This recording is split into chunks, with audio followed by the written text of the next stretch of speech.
Okay.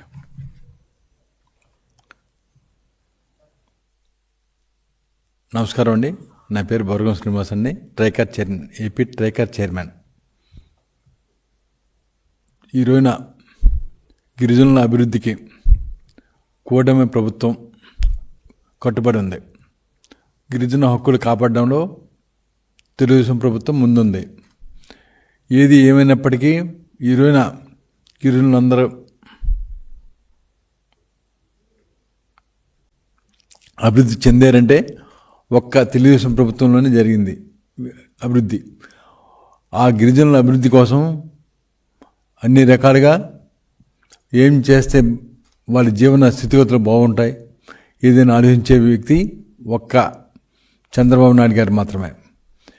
అలాగే ఈ రోజున కూటమి ప్రభుత్వం అన్ని రకాలుగా గిరిజనుల్ని అభివృద్ధి చేయాలని కృతనిశ్చయితం ఉంది. ఈ రోజున 170 యాక్ట్ మీద ఎటువంటి అపోహలు పడవద్దు. గిరిజన సోదరులందరూ మీ అందరూ కూడా అర్థం చేసుకుని తెలుగుదేశం ప్రభుత్వం కూటమి ప్రభుత్వం ఈ రకంగా ముందుకు వెళ్తుంది. ఏంటంటే గిరిజనుల అభివృద్ధి కోసం ఏర్పాటు చేసినటువంటి హక్కులు ఏదైతే ఉన్నాయో అన్ని హక్కుల్ని కాపాడుతుంది. ఖచ్చితంగా జీవో నెంబర్ 3ని కూడా కాపాడి అది మరలా తిరిగి అమలు చేయడానికి సిద్ధంగా ఉంది. మీరు ఎటువంటి అపోహలు నమ్మొద్దు. ఎటువంటి పరిస్థితుల్లో మీరు అధ్యయన పడవద్దు. మన గిరిజనుల అభివృద్ధి కోసం కట్టుబడి కూటమి ప్రభుత్వం ఉంది. ఏది ఏమైనా ముందుకు వెళ్ళాలి. మీరంతా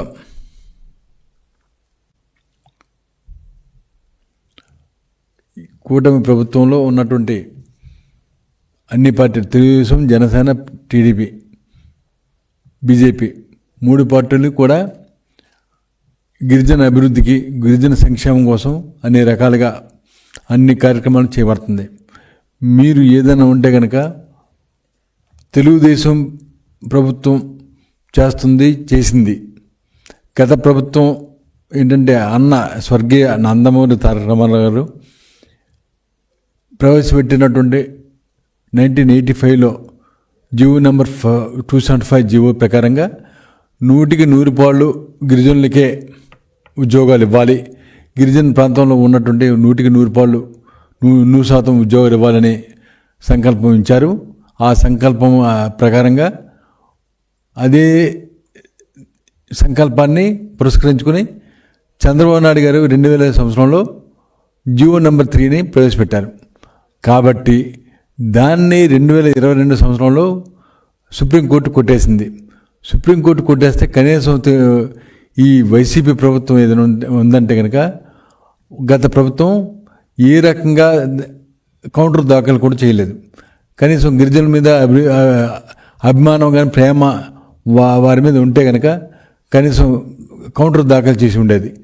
వారి మీద గిరిజనుల మీద అభిమానం ప్రేమ లేవు. కాబట్టి వైసీపీ ప్రభుత్వం కనీసం రోడ్లు కానీ వంతెనలు కానీ అన్ని రకాలుగా మొత్తం అన్నీ కూడా గిరిజనులకు సంబంధించిన సంక్షేమ కార్యక్రమంలో అన్నీ కూడా రద్దు చేసి వారిని ఇబ్బంది పెట్టాలి, వారిని అన్ని రకాలుగా అనదొక్కాలనే ఉద్దేశంతో మాత్రమే చేసింది. కానీ దానికి భిన్నంగా మా నాయకుడు చంద్రబాబు నాయుడు గారు ఈ రోజున కూటమి ప్రభుత్వం వచ్చిన తర్వాత అన్ని రకాలుగా రోడ్డు మార్గాలు వంతెనలు అన్ని రకాల సౌకర్యాలు ఏర్పాటు చేసి మమ్మల్ని గిరిజనులందరినీ మా అందరినీ కూడా ముందుకు తీసుకెళ్తున్నారు. మా గిరిజన సోదరులందరూ కూడా అవగాహన చేసుకుని అందుబాటులో మనకి ఉన్నటువంటి అన్ని ఏర్పాట్లు చేస్తూ మా అభివృద్ధి కోసం అహర్నిశలు పాటుపడుతున్నటువంటి చంద్రబాబు నాయుడు గారికి మేము రుణపడి ఉంటాం. ఖచ్చితంగా 170ని తొలగించే ఉద్దేశం ఏమాత్రం లేదు. మీరు అపోహపడద్దు. ఖచ్చితంగా 100% అమలు చేస్తారు, అమలు చేసి తీరుతారు.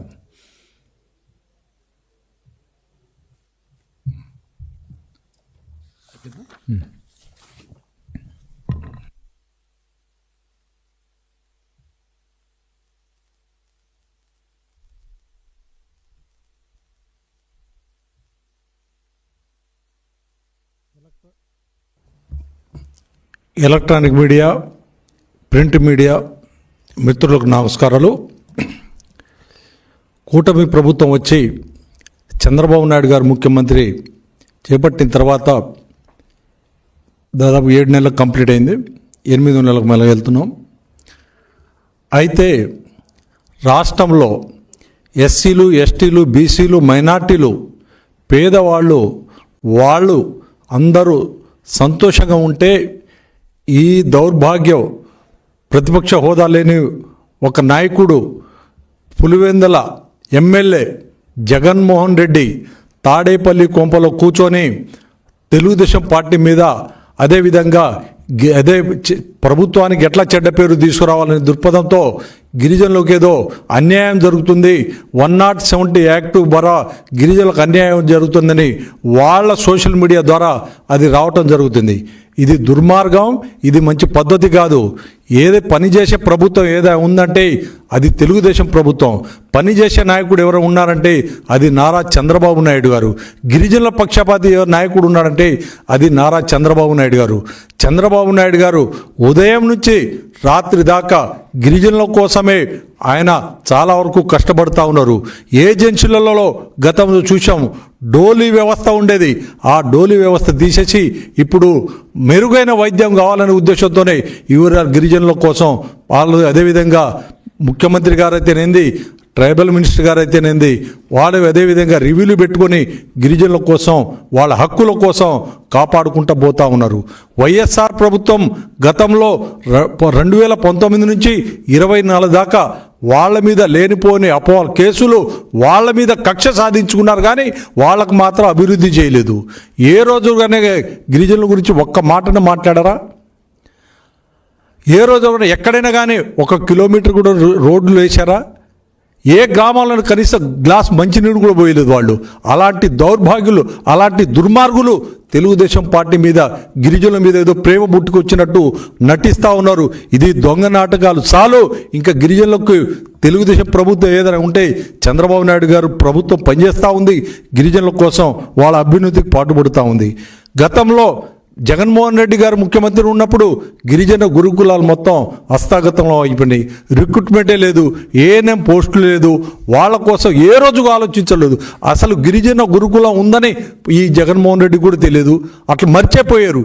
ఇలాంటి దౌర్భాగ్యులు ఇవాళ లేనిపోని అపోహలు మాట్లాడుతూ ఉన్నారు. జీవో నెంబర్ 3 మీద సుప్రీంకోర్టు కొట్టేస్తే పక్క రాష్ట్రాల్లో సుప్రీంకోర్టుకు అప్పీల్ వెళ్తే కనీసం ఈ ప్రభుత్వం, ఈ ఆంధ్రప్రదేశ్ అప్పుడు ముఖ్యమంత్రి జగన్మోహన్ రెడ్డి కనీసం అప్పీలు కూడా పోవట్లేదు. ఈయన గిరిజనుల గురించి మాట్లాడుతున్నారు. ఇలాంటి దౌర్భాగ్య నాయకుడు దొరకటం గతంలో ఆంధ్రప్రదేశ్ చేసిన తప్పని భావిస్తున్నాం సోదరులారా. అదేవిధంగా ఇప్పుడు ఈ ప్రభుత్వం వచ్చిన తర్వాత, చంద్రబాబు నాయుడు గారు ముఖ్యమంత్రి అయిన తర్వాత ఐటీడీఏలో ఉన్న అవినీతిని మొత్తం పోగొట్టి అదేవిధంగా రివ్యూ చేస్తూ ఉన్నారు. వాళ్ళ గిరిజనులకు ఎలాంటి అభివృద్ధి కావాలి, అదేవిధంగా ట్రైకార్ ద్వారా వాళ్లకు నిధులు ఇవ్వాలని ఆలోచనతో ఉన్నాడు. గత 2 నెలల్లో ఇంకా వాళ్ళకు నిధులు కూడా ఇస్తారు. గతంలో ఎట్లా థ్యాంక్ యూ సీఎం సార్ అని ఎట్లా చెప్పారో ఈరోజు కూడా వాళ్ళకి ఇన్నోవాలు ఇచ్చి, అదేవిధంగా బొలెరో బండ్లు ఇచ్చి, ట్రాక్టర్లు ఇచ్చి, అదేవిధంగా వాళ్ళ ఉపాధి పరంగా ఆదుకోవటం కూడా జరుగుతుంది. గతంలో ఏ రోజున జగన్మోహన్ రెడ్డి గారు ఎవరైనా మాట్లాడారండి? పనికిరాని ముఖ్యమంత్రి ఒక ఉప ముఖ్యమంత్రి ఇచ్చారు, రాజన్న దొర. ఆయన ఆయన దంచుకోటప్ప ఏ రోజు చేయలేదు. అదేవిధంగా ఉప ముఖ్యమంత్రి ఇంకొక ఆమెకి ఇచ్చారు, టిక్ టాక్ మంత్రి. ఆవిడ కూడా ఏ రోజు గిరిజనుల గురించి మాట్లాడతారు. వీళ్ళు ఇవాళ గిరిజనుల గురించి మాట్లాడుతూ ఉన్నారు. ఇలాంటి వ్యవస్థలో ఉంటే అదేవిధంగా ఇక మీదట గతంలో మనం చూసినాం, ఎన్టీ రామారావు గారు ఉన్నప్పుడు గిరిజనులకు ఉత్తేజపరిచి వాళ్ళ హాస్టల్కి వచ్చి హాస్టల్లో కూడా విద్య బ్రహ్మాండంగా ఉండాలని రిక్రూట్మెంట్ చేశారు. అదేవిధంగా 2016 సంవత్సరంలో గిరిజనులకు నాణ్యమైన విద్య కావాలని చంద్రబాబు నాయుడు గారు సంక్షేమ హాస్టల్ మొత్తం తీసేసి నాణ్యమైన గిరిజన గురుకులాలుగా మార్చారు. ఇది ప్రభుత్వం, పనిచేసే ప్రభుత్వం. అదేవిధంగా గిరిజనులకు రిక్రూట్మెంట్ లేవనే ఉద్దేశంతో ఏజెన్సీలలో అదేవిధంగా ఉపాధ్యాయ పోస్టులు భర్తీ చేస్తూ ఉన్నారు. గిరిజనుల కోసం పాటుపడే ప్రభుత్వం తెలుగుదేశం పార్టీ ఉంటే అది పనిచేసే నాయకుడు చంద్రబాబు నాయుడు గారు ఉంటే వాళ్ళ మీద ఏదో అపవాలు తీసుకొచ్చి ఈ ఉప ముఖ్యమంత్రి అదేవిధంగా జగన్మోహన్ రెడ్డి లేనిపోలే అపవాలు చేయటం అది మంచి పద్ధతి కాదు. ఇవాళ జగ్జీవనరావు పథకం కింద 100 యూనిట్లు ఉంటేనే గిరిజనులకి ఉచిత విద్య ఇచ్చేస్తున్నారు. జగన్మోహన్ రెడ్డి గారు ముఖ్యమంత్రి ఉన్నప్పుడు గిరిజనులకు కూడా 200 యూనిట్లు ఉంటే ఎన్నికల ముందు ఒక హామీ ఇచ్చారు. అదేవిధంగా గెలిచిన తర్వాత గిరిజనులు కూడా మీకు ఉచిత విద్యుత్ ఇయ్యం, మీరు డబ్బులు కట్టాలని 1 యూనిట్ కూడా ఫ్రీ ఇవ్వడం పాపన పోలేదు. ఇలాంటి వాళ్ళు వాళ్ళ గిరిజనుల గురించి మాట్లాడుతూ ఉన్నారు. ఇది పద్ధతి కాదు. ఎందుకంటే ఇంక మీదట వైఎస్ఆర్ నాయకులు కానీ వైఎస్ఆర్ పార్టీ నాయకుడు కానీ లేనిపోని అపోహలు సృష్టించి గిరిజనుల మీద తప్పు సమాచారం ఇవ్వటం, ప్రభుత్వానికి చెడ్డ పేరు తీసుకురావటం మంచి భావ్యం కాదని నేను కోరుచున్నాను. గతంలో మనందరం చూసినాం, ఆంధ్ర రాష్ట్రం చూసినాం, దేశం మొత్తం చూసినాం. ఒక గిరిజన మహిళలని ట్రాక్టర్తో తొక్కించి హత్య చేశారు. గిరిజనుల మీద అక్రమ కేసులు పెట్టారు, మాట్లాడితే కేసులు. అదేవిధంగా సామరస్యంగా చదువుకున్న విద్యార్థుల మీద కూడా గంజాయి కేసులు మోపారు. ఈరోజు ఎక్కడైనా ఉందండి గంజాయి కేసులు? ఈరోజు ఈ 7 నెలల పాలనలో చంద్రబాబు నాయుడు గారు ప్రభుత్వం వచ్చిన తర్వాత అదేవిధంగా ఎక్కడ సమస్య ఇప్పటికే దాదాపు 80% అభివృద్ధి పథకాలు సాధ్యం చేస్తూ ఉంటే అది ఓర్వలేక ఈ ప్రభుత్వం నానా మాటలు మాట్లాడుతూ ఉన్నారు. అది మన వైఎస్ఆర్ వాళ్ళు. గంజాయి ఎక్కడ దొరుకుతుందంటే అది గత జగన్మోహన్ రెడ్డి పాలనలో అది కేర్ ఆఫ్ అడ్రస్ ఆంధ్రప్రదేశ్. గిరిజనుల మీద అక్రమ కేసులు బనాయించుడు, మాట్లాడితే కేసులే. గంజాయి కేసు అనేది ఏంది, సారా కేసు అనేది వాళ్ళు మోయలేని కేసులు మాట్లాడుతూ అదే కేసులు. ఏంటంటే హౌస్ అరెస్టులు. ఈరోజు ఎక్కడైనా ఉందా? ఇక మీదట వైఎస్ఆర్ నాయకుడు కానీ వైఎస్ఆర్ కార్యకర్తలు కానీ ఒళ్ళు దగ్గర పెట్టుకొని మాట్లాడాలి. అదేవిధంగా ప్రభుత్వానికి చెడ్డ పేరు తీసుకొచ్చేటట్టు లేనిపోని మాట్లాడితే మాత్రం అది పద్ధతి కాదని నేను కోరుచున్నాను. అదేవిధంగా పనిచేసే నాయకురాలు అదేవిధంగా గిరిజనుల కోసం మన సంధ్యారాణి గారు బ్రహ్మాండంగా పనిచేస్తారు. ఆవిడ కూడా ఏం పని చేయట్లేదు, ఆవిడ మీద కూడా లేనిపోని మాట్లాడుతూ ఉన్నారు. నిన్న స్పష్టంగా చెప్పారు 170 యాక్ట్ ఖచ్చితంగా దానికి అమలు చేసి మేము తీరుతాం. గిరిజనులకు కనీసం ఎక్కడైనా చెడ్డ పేరు కానీ గిరిజనులకు ఎటువంటి హాని లేకుండా మేము చూస్తామని ముఖ్యమంత్రి గారు స్పష్టంగా పదే చెప్తా ఉన్నా కానీ వీళ్ళు ఏదో మాట్లాడుతూ ఉన్నారు వైఎస్ఆర్ పార్టీ నాయకులు. అదేవిధంగా ఇంక మీదట ఈ ప్రభుత్వము గిరిజనుల కోసం అనేక సంక్షేమ పథకాలు తీసుకురాబోతున్నారు. ఈ సంక్షేమ పథకాలకి ముందు వరుసగా మన ప్రభుత్వం కూడా ఉంది. ఏదైనా కానీ గిరిజనుల పాటుబడి కోసం ఈ ప్రభుత్వం చంద్రబాబు నాయుడు గారు అదే ఆలోచనలో ఉన్నారు. గిరిజనుల కోసం మనం అనేక సంక్షేమ పెట్టాలని ఆలోచన ఉంది. ముందు దశతో తీసుకెళ్లాలని ఉద్దేశుడు. బ్యాక్లాగ్ పోస్టులు కూడా 1 నెల 15 రోజుల్లో జియో ఇస్తామంటున్నారు. అదేవిధంగా బ్యాక్లాగ్ పోస్ట్ ఎప్పటి నుంచో ఖాళీగా ఉన్న బ్యాక్లాగ్ పోస్టు భర్తీ చేసి నిరుద్యోగులు ఆదుకోవాలని ఆలోచనతో ఉన్నారు. గిరిజనుల కోసం పాటుపడాలని పదే చెప్తా ఉన్నారు. పనిచేసే ప్రభుత్వం తెలుగుదేశం ప్రభుత్వం, పనిచేసే నాయకుడు చంద్రబాబు నాయుడు గారు.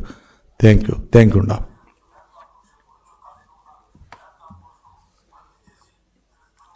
ఒక పాయింట్ చెప్పచ్చా?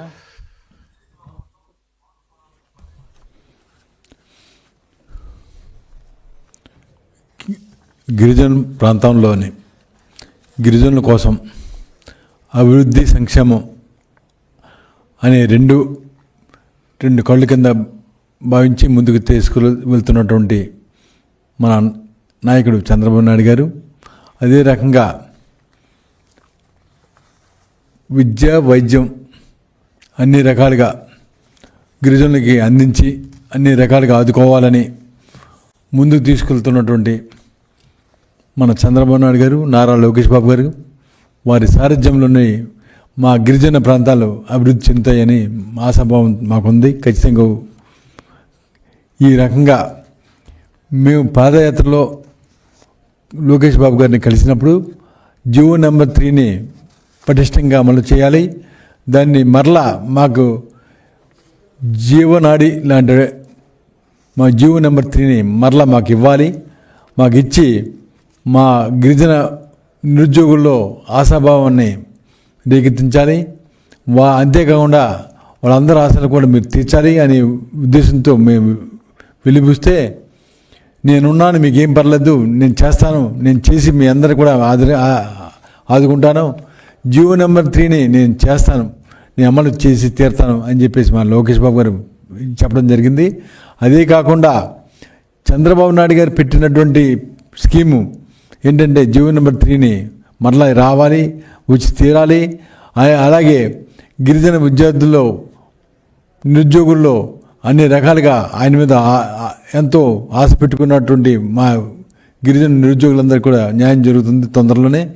కాబట్టి అరకు ప్రాంతంలో ఉన్నటువంటి, అరకు ఏరియాలో ఉన్నటువంటి వ్యాప్తంగా అరకు కాఫీని అభివృద్ధి చేసి అక్కడ అరకు కాఫీని ఉత్పత్తిని పెంచి ప్రపంచ స్థాయిలోనే కాఫీకి ఒక బ్రాండ్ అంబాసిడర్గా అరకు కాఫీని తీసుకెళ్ళిన ఘనత ఒక చంద్రబాబు నాయుడుకే దక్కుతుంది. అరకు కాఫీ అంటే లండన్ వీధుల్లో ఉన్నటువంటి మిగతా బ్రాండ్ల కంటే అరకు కాఫీకి కూడా one of the top brand కింద తీసుకెళ్తున్న వ్యక్తి ఎవరైనా ఉంటే కనుక చంద్రబాబు నాయుడు గారు. దానికి మా గిరిజన ప్రాంతం అభివృద్ధి అవుతుంది. దాంట్లో భాగంగా ఈ రకంగా ఆర్థికంగా ఉన్నటువంటి అన్ని రకాలుగా ఈ మా గిరిజనులకి అభివృద్ధి చేయడానికి వాళ్ళకి ఉన్నటువంటి అన్ని రకాలుగా సౌకర్యాలు కూడా ఏర్పాటు చేసి ఇంకా గిరిజన ప్రాంతంలో కాఫీని ఉత్పత్తి చేయాలనే ఉద్దేశంతో ఇంకా కొన్ని 1,00,000 ఎకరాలని అదనంగా ఈ సంవత్సరం కూడా చేయాలి అని కృతజ్ఞతతో ఉన్నారు. కాబట్టి ఏదైనా ఉంది అంటే కనుక మా గిరిజన ప్రాంతాన్ని అభివృద్ధి చేయాలని ఒకే ఒక్క వ్యక్తి చంద్రబాబు నాయుడు గారు.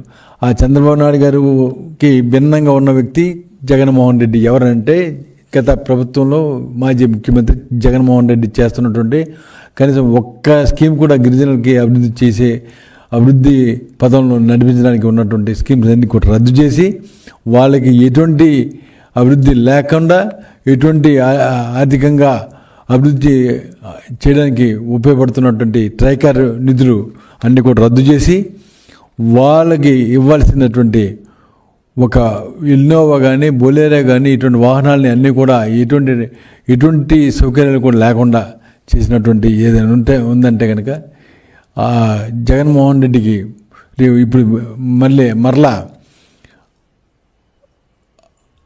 ఈ అభివృద్ధిని చూసి ఆయన తట్టుకోలేక మా చంద్రబాబు నాయుడు గారి మీద, తెలుగుదేశం ప్రభుత్వం మీద, కూటమి ప్రభుత్వం మీద అభియోగాలు చేయాలని మీకు చేస్తున్నాడు. ఏ రకం కూడా ఎటువంటి అపార్థం చేసుకోవద్దు. మీ అందరికీ, గిరిజనులందరికీ మన చంద్రబాబు నాయుడు గారు ఉన్నారు. చంద్రబాబు నాయుడు గారి మాటే మా మాట. ఆయన నమ్ముకుంటే మనం గిరిజన అభివృద్ధి చెందుతుంది. గిరిజనులకి అభివృద్ధి చెందాలంటే కనుక మన కూటమి ప్రభుత్వాన్ని మీరందరూ కూడా నడవాలి. మీ అందరికీ కూడా ఈ సందర్భంగా మిమ్మల్ని అన్ని రకాలుగా మీరందరూ కూడా మాకు సహకరించి ఇటువంటి అపోహలు నమ్మొద్దని చెప్పి మిమ్మల్ని కోరడం జరుగుతుంది.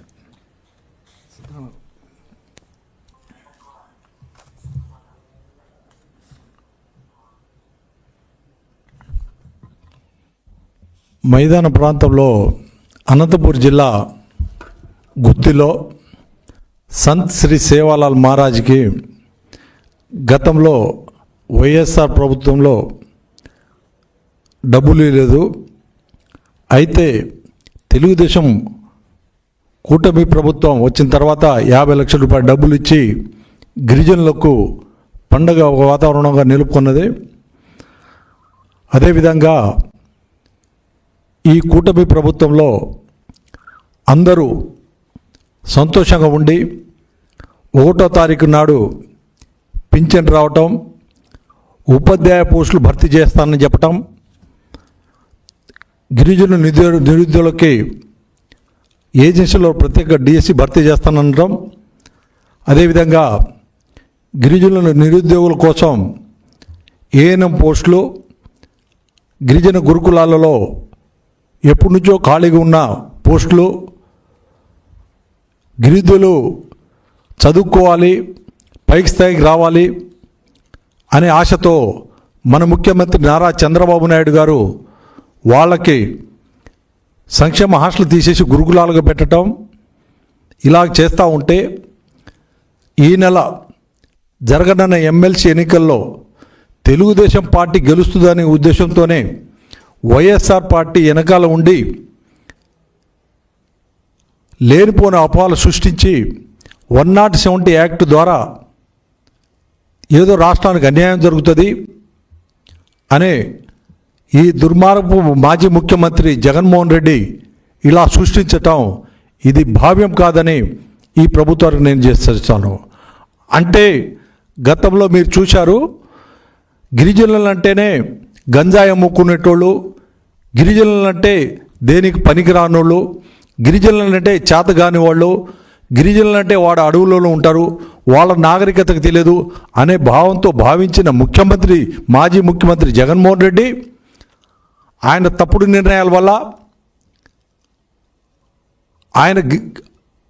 వల్ల గిరిజనుల భూములకు దోచుకొని గిరిజనులకే ముండిచోయి చూపించిన ఘనుడు జగన్మోహన్ రెడ్డి. ఈరోజు చూస్తూ ఉన్నాం మనం, ఈనాడు పేపర్లో, ఈటీవీలో రోజు ఆర్టికల్ రాస్తూ ఉన్నారు. పెద్దిరెడ్డి రామచంద్రారెడ్డి గారు ఎలాంటి పనులు చేశారు, గిరిజనుల అడవులు సంపాదించడానికి కూడా దోచుకున్నారు. ఇలాంటి మాజీ ముఖ్యమంత్రి అయితేనేంది, మాజీ మంత్రులకు అయితేనేంది, జనాలు ఏ విధంగా సమాధానం చెప్పాలో గత ఎన్నికల్లో సమాధానం చెప్పారు. కానీ ఇంకా వాళ్ళకు బుద్ధి రాలేదు. గ్లోబల్ ప్రచారం చేయటం, తప్పుడు ప్రచారం చేయటం, మనం ఎట్లా లబ్ధి పొందాలనే ఆలోచనలు తప్ప పనిచేసే ప్రభుత్వానికి మాత్రం సహకరించట్లేదు. ఇది ఎక్కడ న్యాయమని నేను వైఎస్ఆర్ పార్టీ నాయకులకు, వైఎస్ఆర్ పార్టీ కార్యకర్తలు కూడా చెప్తా ఉన్నాం. మీరు ఎలాంటి మంచి పనులు చేయాలి, పనిచేసే ప్రభుత్వానికి ఎట్లా సహకరించాలి అని ఉద్దేశంతోనే మీరు పనిచేయండి. కానీ ఇలాంటి గ్లోబల్ ప్రచారం మాత్రం చేయవద్దని ఆ పార్టీ నాయకులకు మేము హెచ్చరిస్తూ ఉన్నాం. గతంలో అవినీతి ఎక్కడ జరుగుతుందంటే దానికి మూలం ఆంధ్రప్రదేశ్. అన్నపూర్ణ రాష్ట్రానికి అబాస్పాలు చేసిన దుర్మార్గపు ముఖ్యమంత్రి జగన్మోహన్ రెడ్డి, అది అందరికీ తెలిసిన విషయమే. ఏ రోజునగా ఢిల్లీకి పోయారా, ఆ తాడేపల్లి కొంపలో కూర్చొని కులాలు మతాల మధ్య చుచ్చుపెట్టాడే తప్ప ఏ రోజు అభివృద్ధి కార్యక్రమాల గురించి మాట్లాడారా? ఇలాంటి వాళ్ళు ముఖ్యమంత్రి చేయటం వల్ల ఈ ఆంధ్రప్రదేశ్ 20 సంవత్సరాలు ఇంకా వెనక్కిపోయింది. ఈరోజు ఆంధ్రప్రదేశ్కి బ్రాండ్ ఎవరంటే చంద్రబాబు నాయుడు గారు. గతంలో పెద్దలు చెప్పారు మహారాష్ట్రకు బ్రాండ్ ఎవరంటే ముంబై అన్నారు. ఈరోజు ఆంధ్రప్రదేశ్కి బ్రాండ్ చంద్రబాబు నాయుడు గారు. ఈరోజు చంద్రబాబు నాయుడు గారు అంటేనే అభివృద్ధి. ఈరోజు గల్లీ నుంచి ఢిల్లీ దాకా ప్రతి ఒక్కరు చెప్పుకునేది. అదేవిధంగా ఈరోజు రాష్ట్రం సస్యశ్యామలంగా ఉంది, రాష్ట్రం చాలా ఆనందంగా ఉంది. రాష్ట్రంలో ఎక్కడ అలజడి లేదు, ఎక్కడ కులమతాల ఘర్షణ లేదు. రాష్ట్రంలో అభివృద్ధి దిశలో పయనిస్తూ ఉంటే మళ్ళీ వచ్చేది చంద్రబాబు నాయుడు గారని, రేపు రానున్న ఎలక్షన్లో తెలుగుదేశం బంపర్ మెజార్టీతో గెలుస్తుందని వైఎస్ఆర్ పార్టీకి వాళ్ళకి ఉణుకులు పడుతూ ఉంది. వైఎస్ఆర్ పార్టీ మునిగిపోయే పడవ. వైఎస్ఆర్ పార్టీకి పునాదులు మొత్తం కదులుతూ ఉన్నాయి. వైఎస్ఆర్ పార్టీ నాయకులు పక్క పార్టీ చూస్తూ ఉన్నారు. వైఎస్ఆర్ పార్టీ ఖాళీ కాబోతుంది. అది గ్రహించి జగన్మోహన్ రెడ్డి తప్పు సమాచారం, జగన్మోహన్ రెడ్డి తాడేపల్లి గుంపులో తెలుగుదేశం పార్టీ మీద ఎట్లా నిందలేయాలని చూస్తున్నారు. గిరిజనులకు పాటుపడే ప్రభుత్వం తెలుగుదేశం ప్రభుత్వం. గతంలో నందమూరి తారక రామారావు గారు పటేల్ పటవారీ వ్యవస్థ రద్దు చేసి గిరిజనులకు న్యాయం జరగాలని ఏజెన్సీలలో కూడా అయితేనేది, మైదాన ప్రాంతాలలో అయితేనేది, అదేవిధంగా వాళ్ళకు లీడర్షిప్ ఇచ్చి ప్రోత్సహించారు. అదే దశతో మన ముఖ్యమంత్రి నారా చంద్రబాబు నాయుడు గారు గిరిజనులకు హక్కులకు కాపాడుకుంటూ పోతున్నారు. ఏజెన్సీలలో ఎక్కడ అవినీతి జరిగినా కానీ ఈ ప్రభుత్వం ముందు చూపు చూస్తూ ఉంది. కానీ అలాంటి అవినీతికి ప్రోత్సహించట్లేదు, అవినీతికి తరిమేస్తున్నారు. అవినీతి ఎక్కడ జరిగినా ప్రోత్సహించే పనే లేదు. పనిచేసే ప్రభుత్వానికి ప్రోత్సహించాలని వైఎస్ఆర్ పార్టీ నాయకులకు, వైఎస్ఆర్ పార్టీ కార్యకర్తలకు నేను హితవు పలుకుతున్నాను, హెచ్చరిస్తున్నాను కూడా. Thank you.